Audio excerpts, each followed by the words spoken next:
Come on. We got this, right? Yeah, sure. Yeah.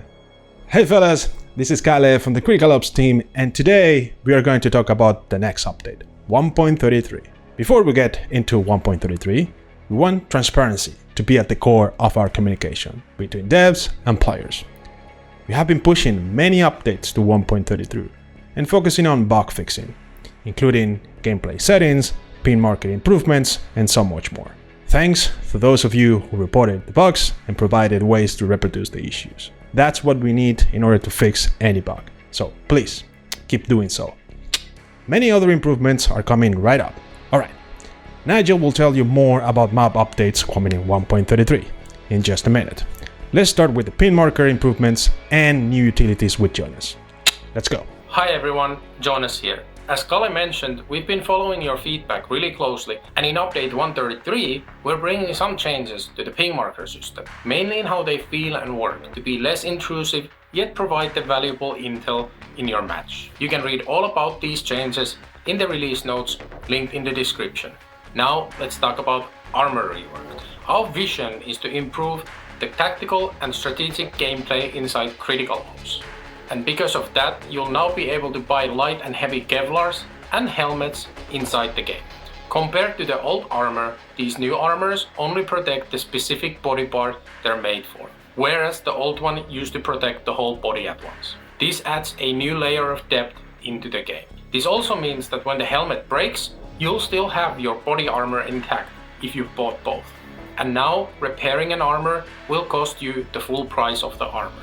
All armors now also reduce the aim punch effect, the camera shake that happens when you get hit, and they also reduce movement speed. For all the information about armor values, you can visit our Intel page for more details. Go check them out. Now let's talk about the new meta. We have 3 topics: gun balance, character movement, and economic changes. Let's start with gun balancing. In 1.33, we continued the faction weapon changes by introducing starter pistols for both factions. The XT45 for the Coalition and the P250 for the Breach.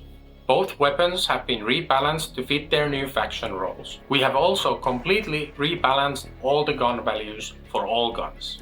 The latest new weapons, AR-15 and SCAR-8, have been fully integrated into the ranked gameplay. We've also added silencers to MP5, M4 and M14 for some more sneaky gameplay options.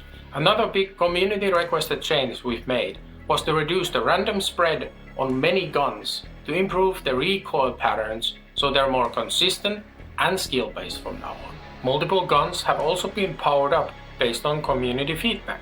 Guns like the MR96, M4, TRG and the AR-15, just to name a few.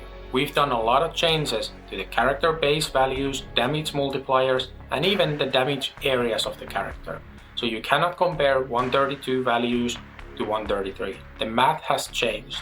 Now let's talk about character move. Since introducing light and heavy Kevlars and helmets into the game, we've also had to rebalance the base character movement values. This means all guns are affected.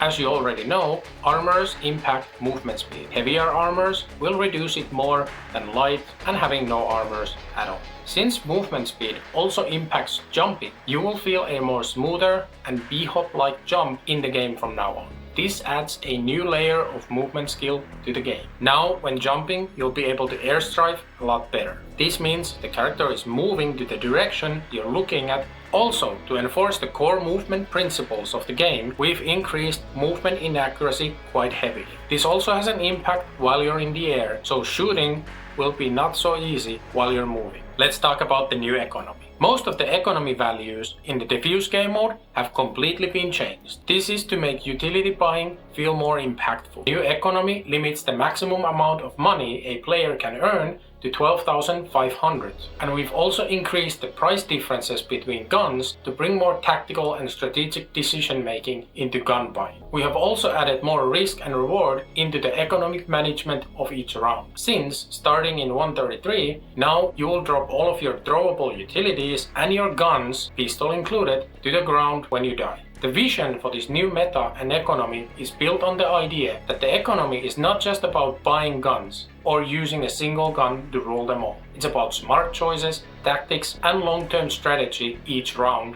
all throughout the match. For full details, remember, visit the Intel page. Now let's go to Nigel, Jonas signing off. Thank you, Cale and Jonas. Of course, we've been working hard with the maps as well, and 1.33 will feature the rework of Grounded as well as a new elimination map. First, let's talk about Grounded. Grounded is a popular diffuse map, and just like the other diffuse maps, it needed some updating to current day standards. As a recap, reworks of maps are done to fix bugs, enhance visuals, improve performance, and address smaller design issues while maintaining the core layout. You'll soon be able to explore the rework Grounded for yourself in beta, but allow me to highlight just a few notable changes. The entrances to mid areas are now mirrored and will slightly change the flow towards B bomb site. The vehicle near the tower is rotated to reduce its advantage. The cafe has changed and is now a safer area to be in, with more cover that you can crouch behind. Of course there's more than that, but I invite you to explore the rework of Grounded yourself in the upcoming 1.33 update. And then, allow me to introduce you to the new elimination map, Impasse. Impasse is set in the same theme as Canals and features 2 opposing cafes. Its design is tailored to the elimination game mode, just like Warehouse, so expect a decent amount of cover on the side where you spawn and a high risk to cross to the other side. Naturally, Impasse will join the elimination map crew from the get-go, and you'll be able to host custom games in any mode in the Impasse. Aside from Grounded and Impasse, we've also worked on fixing several other maps. For more information about that, please refer to the patch notes. If you find any map bug, then feel free to report these to us and we'll look into it. That's all from me for now. Thank you again, and back to Cale. Rank Season 7, yeah! The long-awaited new rank season is right here. We wanted to have heavy Kevlar and helmets, and the new weapon balancing coming to the next rank season. Hopefully you are ready for it. This new season includes new rank rewards and amazing new weapons. Check this U-ratio rifle out. It looks incredible for Master. And the AUG for the Spec Ops is just, screams. New season will start as soon as we have most of our players in 1.33. We're also introducing a clean and direct way to understand the origin of your items. You will find these new labels in the loadout and places where you can preview the skins. It will help you identify OG skins. Let's say you have an item from way back, like this hardened AK-47 from Critical Pass pre-season. Well, now you will be able to showcase it proudly. We call these serious labels, and we'll be introducing more ways to browse your content in the near future. We would like to hear your thoughts about gameplay moving forward. Check this survey linked in the description and join our Discord to continue the conversation. Alright, that's it.